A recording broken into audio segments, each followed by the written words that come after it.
welcome to 5-5 Sampling Distributions for Sample Proportions. It's just me and you today because Mr. Bobby is at his cabin. To be so wonderfully on the lake, even if it is cold outside, it must be nice. Okay, so there's a lot going on in this lesson. It's probably good that it's just you and me, or Mr. Bobby and I would like for 45 minutes. So we've got 3 big learning objectives today. We want to determine the parameters of a sampling distribution for sample proportions. We want to be able to describe whether a sampling distribution for a sample proportion can be described as approximately normal. That's super important. And then we also want to interpret probabilities and parameters for sampling distributions, okay? So we're going to get there. I'm going to put me here so I'm not staring at the corner of my screen because it's hard not to look at yourself when you're talking. It's weird. Okay, so let's say we're going to take a sample of Reese's Pieces, okay? If we were together right now, we'd be eating Reese's Pieces together, but COVID. Anyways, so the question becomes, what proportion would be orange, okay? So y'all know what Reese's Pieces are. They're those wonderful, heavenly little bits of sugary peanut butter candies. Let's say that a large bag, do you know one of those like big bags, has 1,000 pieces in it. I have no idea how many pieces it has in it. Let's say it has 1,000 though. If you look up on their website, their manufacturer says that 40% of the pieces of candy in the bag will be orange, okay, 40%. If we select a random sample of 50 pieces, so can you imagine like reaching into the bag and grabbing 50 out and reaching into the bag and grabbing 50 out, how many will be orange? How many will be orange, okay? So we're gonna let X be the number of orange candies in that sample. What type of probability distribution does X have? So remember, X is the type of candies. So as we begin thinking about like what type of probability distribution is this, thinking back to the probability distribution you just did, this is going to be binary, right? Either it's going to be orange or not orange. And I hope at this point, in this moment right now, you're like, I know where she's going. She's going binomial distribution. So we've got to check all the parts of binomial distribution, okay? So either it's orange or not orange, binary works, okay? So success or failure. Here's a new one. Before when we did independent, you had to decide if it was independent or not independent. So we're gonna learn a new little trick for this. It turns out we don't have to check for independence if our sample is sufficiently small enough. Now this seems crazy because we keep telling you it's gotta be big, it's gotta be big, it's gotta be big, it's gotta be big, but it can't be too big or our formulas begin to fail us, okay? So we don't have to check for independent or dependent if our sample size is less than 10% of the population. So is 50 less than 10% of 1,000? Yeah, 50 is less than 100. So we're good to go. We don't have to check for independence. Now we could have checked for independence. Yes, it is independent. You know, if one is orange, the other one, like that has no bearing on the next one being orange. Yes, that's true, okay? But if we don't have to check that because we've got this condition. Next thing is, how many M&Ms are in our sample? 50. And the next thing is, what is the probability of success? 40% or 0.4, okay? So here we go, a binomial distribution. We just talked about this. How is this or why is this helpful for us? Well, because if it's binomial, I have formulas that I can use to answer questions, okay? So we're gonna go to this applet. I'm actually gonna pause the video and get it set up for you, and we're gonna talk about the sampling with an applet rather than with you sitting in a room with me eating Reese's Pieces, which to be honest with you, just isn't as cool. Okay, we've got the applet set up, and now we're gonna talk about all the things that we need to do to answer questions in this slides, okay? So our probability of it being orange was not a 50-50 chance, right? We said, okay, there's 40% of them are going to be orange, so we need to set that to 0.4. Our sample size doesn't have 25 in it. Our sample size has 50, okay? And just so you can see this happen, I'm gonna go ahead and draw the samples and let it animate for us, okay? We're not gonna do this a bunch of times though because it will be a really boring video. So we're gonna go ahead and draw, and you can see it's like a little candy machine. Isn't it cute with the little things falling on the left side of the orange ones and on the right side of the not orange ones? Yeah, so cute, right? So here we go. On our first bag, we got 17 candies. Do you remember the question we were trying to answer? If not, hold on, let me go back to the slide so that you can get your mind wrapped around what we were asking. Okay, so here we go. The question was, how many will be orange? In our first sample of 50, 17 will be orange, okay? Let's do one more time. Boom, boom, boom, boom, boom. How many are you thinking? You thinking 22, 16, 19? How many are we gonna get here? 21, okay? So as we go through this and we generate all of these samples, we begin to get this sampling distribution down here. Remember, one dot here, one dot represents one sample of 50, right? The number of orange Reese's Pieces in a sample of 50, okay? So you can see a dot here and a dot here representing the two samples we've done so far. So let's turn off that animating. Let's get 1,000 samples, and we want to draw. And now we've got this beautiful graph here, okay?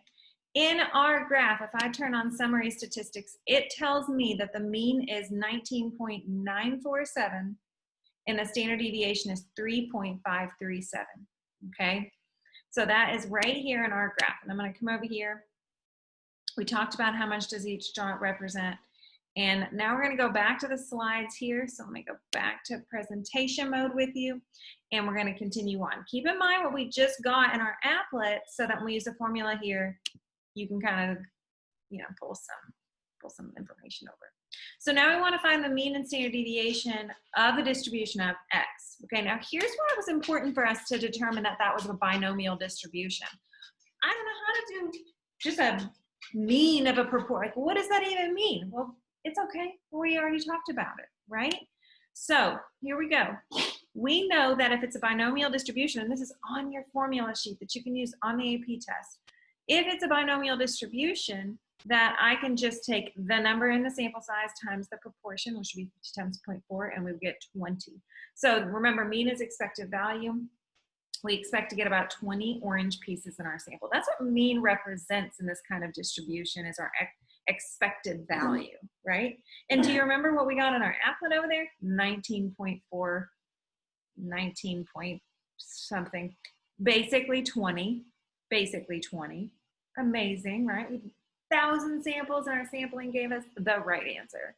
Okay, then we find the standard deviation. Here's our formula, n times p times 1, the square root of np times 1 minus p, which in this case is the 50 samples times success times failure, which is 3.46, which tells us that we expect our sample, right, our sample of 50, we expect our sample to deviate from 20 orange pieces by about 3.46 pieces on average. So like, I wouldn't be surprised if instead of 20, I got 23.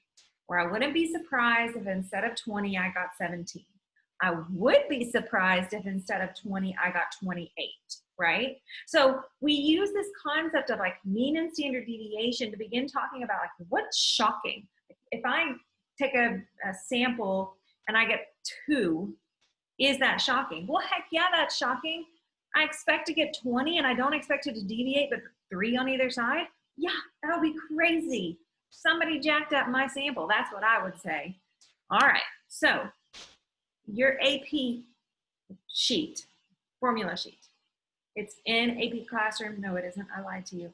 It is in Google Classroom in your classwork. There's like a place where I put all the resources. The formula sheet is there, okay? Number 3 section is sampling distributions. And you should be like, what? A whole thing of sampling distributions? Cool. Sweet, thanks, appreciate you. All right, so today we're looking at one proportion. So we just talked about that 0.4, that's our one proportion sample, okay? And look here, if we can use the sampling distribution formulas for one proportion, then to find our mean of p hat, it's just p. And to find our standard deviation of p hat, it's just p times 1 minus p divided by n. And here is where we think, oh my gosh, but what if n gets really, really big? That starts, crazy stuff starts happening, right? And so that's when we start thinking about, okay, we've got this test for independence that we can use this formula instead. This is where that 10% condition really comes in, because we cannot use this formula right here if n is too big. It cannot be bigger than 10% of our population, okay? So just kind of keep that in mind, super important for this formula, okay? I know you were wondering, where has our essential knowledge been? Don't worry about it, I got you, boo. For independent samples, okay, of a categorical variable from a population with population proportion P, the sampling distribution of the sample proportion P hat has a mean, that's just P, and a standard deviation like we just saw on the formula sheet. Next part's pretty important. If sampling without replacement, the standard deviation of the sample proportion is smaller than what is given by the formula above, if the sample size is less than 10% of the population, it doesn't matter that it's smaller, because it's not so much smaller that it's gonna cause any issues, okay? But if that n gets bigger and bigger and bigger, smaller and smaller and smaller, then it begins to not be negligible anymore. So it's really important that we be careful of that 10% condition with n. And then this is super important as well, because what we want to do here is we want to talk about these formulas, and we're going to go to probability based on these formulas, and we're going to need the normal distribution, okay? So for categorical data, for a categorical variable, the sampling distribution of the sample proportion will have an approximate normal distribution, super important for us, provided that the sample size is large enough. Before, when we were talking means, sample size being large enough was like, we kept telling you like 30 is fine, bigger than 30 is great, okay? For proportions, that bigger than 30, it's not a thing. So for proportions, you have to be able to show that n times p and n times 1 minus p, or your sample size times failure and your sample size times success, both have to be bigger than or equal to 10. This is the magic for proportions, like 30 is the magic for means, okay? So big, big, big deal here. We said, or earlier, I don't know if you noticed, but it looked normal. Like, this distribution is normal. Why am I even messing with binomial? It looks normal. Well, that's cool. We just have to be able to say, yeah, it's normal, and I have mean and standard deviation formula that goes with those two things. And then it's fine. Use binomial, use normal, doesn't matter, okay? But we like normal over and over and over again. So here we go. 10% condition says that n, or your sample size, has to be less than 10% of the population. That's how you use the standard deviation formula.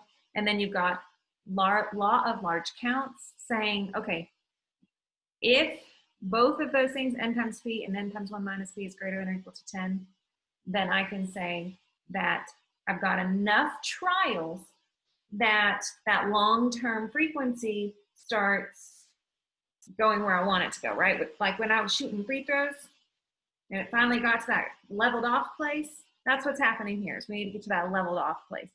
If I can say this, I can say normal, okay? I can say normal. Normal condition is this n times p, n times 1 minus p greater than or equal to 10.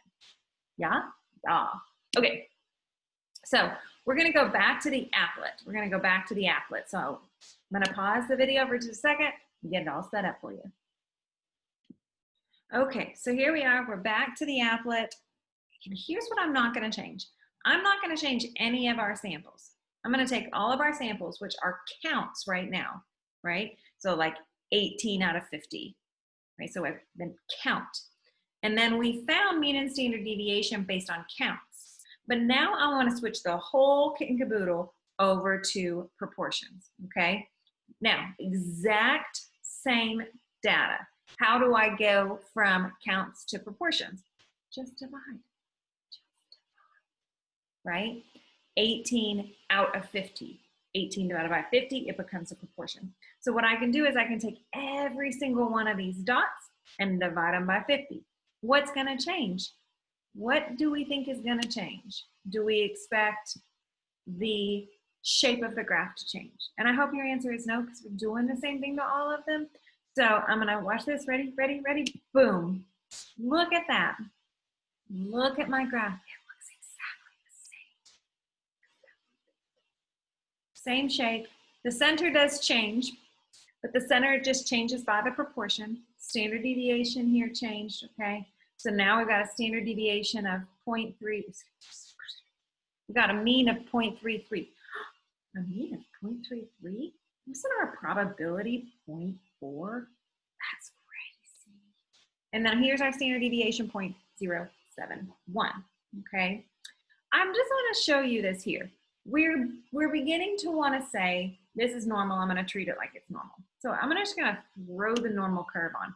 Look at how good that sample did. Isn't that amazing? So, right? Okay.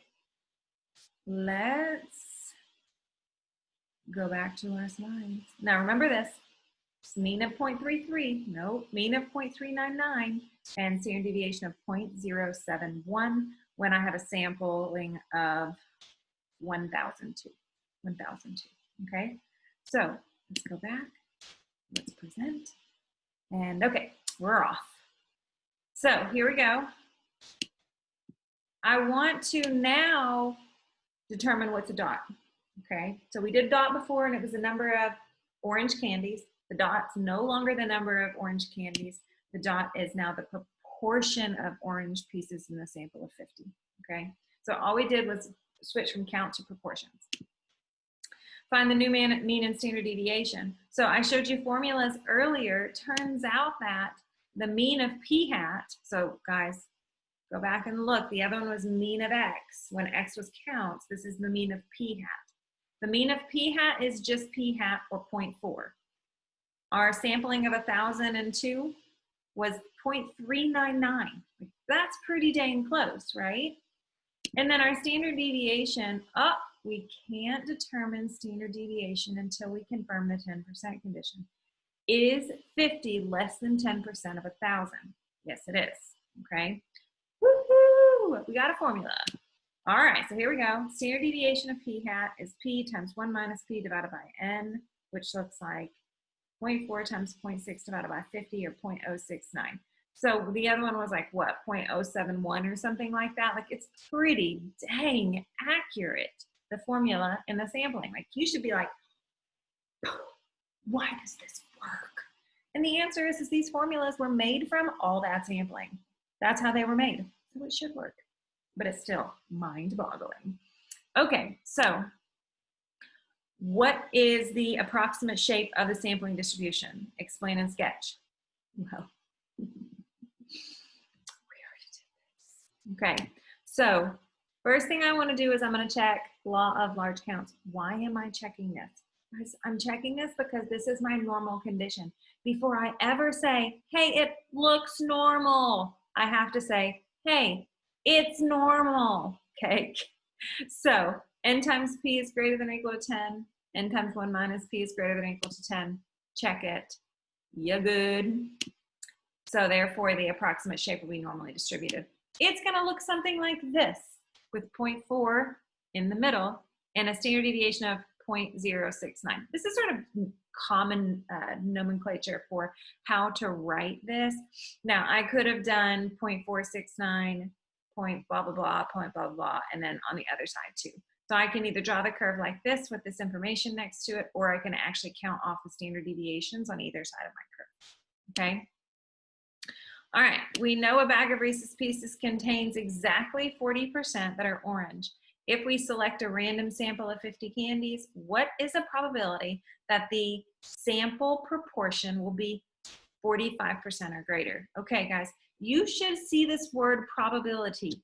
We just talked about normal and say, I know how to do that because I can draw a picture. So here's your picture. We just drew it. We're drawing it again, but this time we're putting 0.45 on the graph, shading everything above it because it says 45% or greater. Is this within one standard deviation? Yeah, 0.469 would be one standard deviation.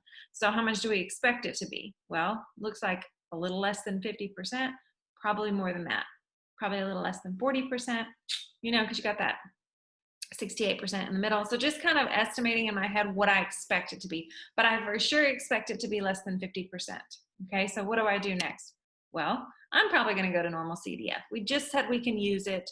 Lower bound is 0.45, upper bound is 9999999 with a mean of 0.4 and a standard deviation of 0.069. Okay, your other option, and it's worthy of talking about it right now, is to go to a z-score for proportions, okay? P hat minus P over standard deviation. Remember, standard deviation looks like this guy, right? He's more complicated now because we're talking about a sampling. So this is now that standard deviation. So be careful with your z-scores because you might run into an AP question that asks you something about z-scores. You're gonna have to remember that, okay?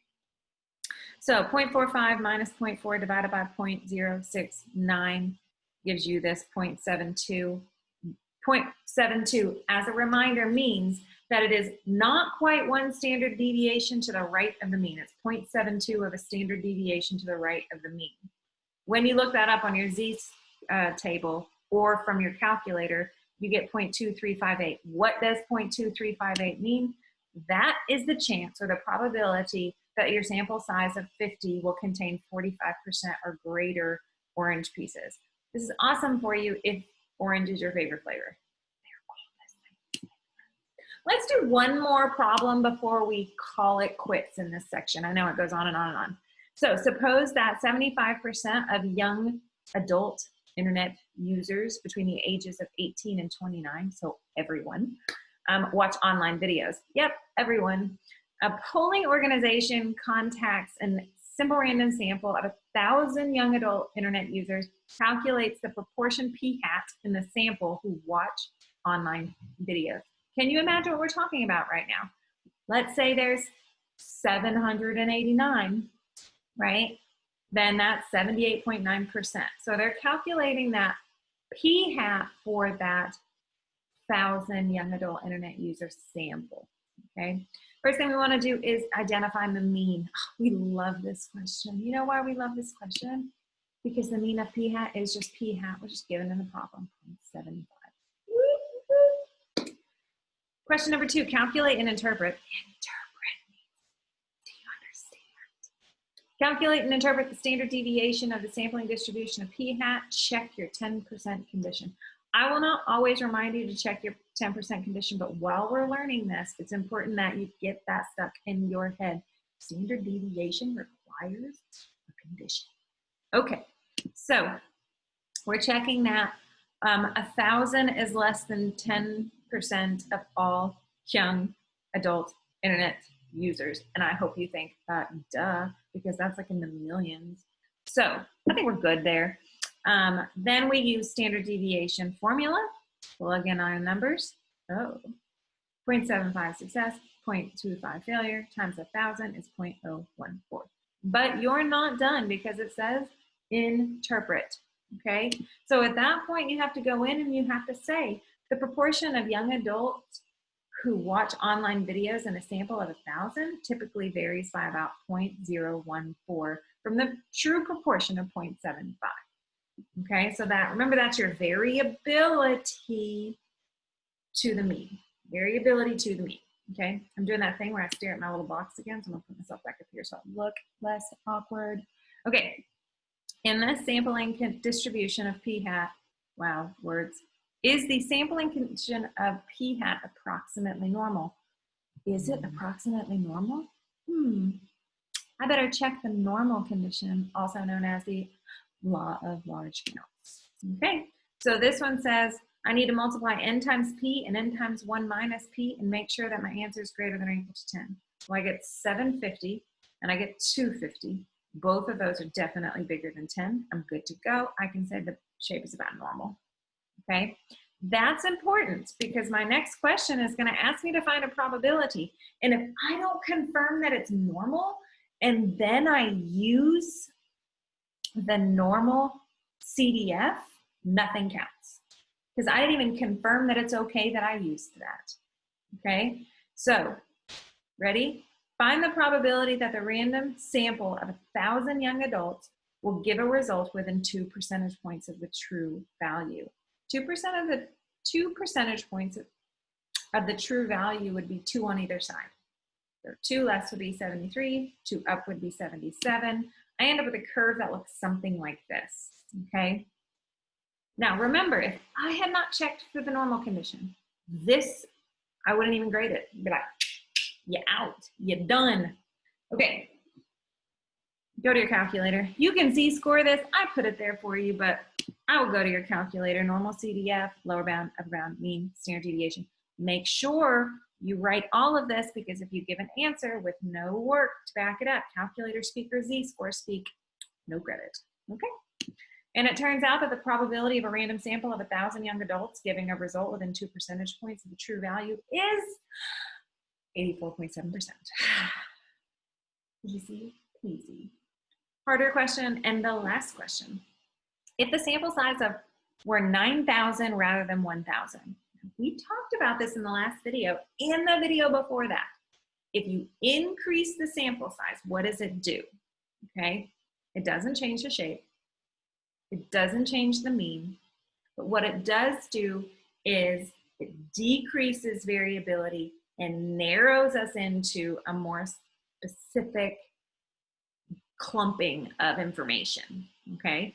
And actually, we can get even more specific than that in this problem because we're taking n, which is underneath the square root, right? And it's being changed from 1,000, right? What's the square root of 1,000? And then to 9,000. So how's it changing if it goes from 1 over 100 to 1 over 300? It's changing by a factor of 1/3, right? So when I have the formula in here, I can not only tell you that it's decreasing, I can actually tell you how much it's decreasing by because I have a formula. So just keep that in mind as well. All right, 3 Khan Academy assignments: normal condition, mean and standard deviation, and finding probabilities. Good luck and sayonara. Bye.